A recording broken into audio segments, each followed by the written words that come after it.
Bless mega Bible quiz 2026 episode 150ലേക്ക് എല്ലാ പ്രിയപ്പെട്ട പ്രേക്ഷകർക്കും സ്വാഗതം. അങ്ങനെ 150 എപ്പിസോഡുകൾ നമ്മൾ പിന്നിടുകയാണ് കേട്ടോ.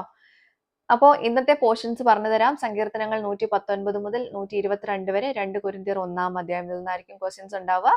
ഓൾറെഡി എല്ലാവരും വായിച്ച് പഠിച്ച് റെഡി ആയിട്ടിരിക്കുമായിരിക്കും എന്ന് ഞാൻ കരുതുന്നു. ക്വസ്റ്റ്യനിലേക്ക് പോകുന്നു. അത് മാത്രമല്ല കേട്ടോ, ഇന്ന് വളരെ ഈസി ആയിട്ടുള്ള ക്വസ്റ്റ്യൻസ് ആണെന്ന് തോന്നുന്നു എനിക്ക്.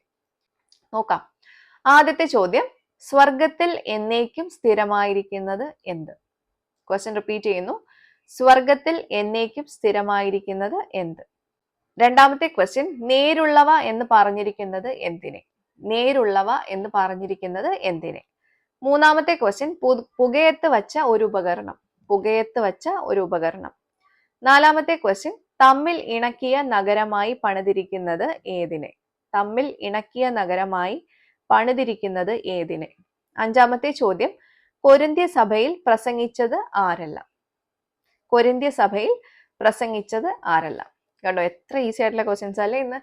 ഇൻഡയറക്റ്റ് ക്വസ്റ്റ്യൻസും ഇല്ല, ട്രിക്കി ക്വസ്റ്റ്യൻസും ഇല്ല, എല്ലാം ഡയറക്റ്റ് ക്വസ്റ്റ്യൻസ് ആണ്. എനിവേ, അപ്പൊ എല്ലാവർക്കും ഈസി ആയിട്ട് ആൻസേഴ്സ് കിട്ടുമെന്ന് കരുതുന്നു. നിങ്ങൾ ചെയ്യേണ്ടത് താഴെ കാണുന്ന വാട്സപ്പ് നമ്പറിലേക്ക് നിങ്ങളുടെ ഉത്തരങ്ങൾ, അതിന്റെ റെഫറൻസും കൂടെ ചേർത്ത് അയച്ചോളൂ. ശരി ഉത്തരങ്ങൾ നാളെ റിവീൽ ചെയ്യുന്നതായിരിക്കും. അപ്പൊ ശരി ഉത്തരങ്ങളുമായിട്ട് നാളെ നമുക്ക് വീണ്ടും കാണാം. Till then, it's me, Angel, signing off. Bye and take care.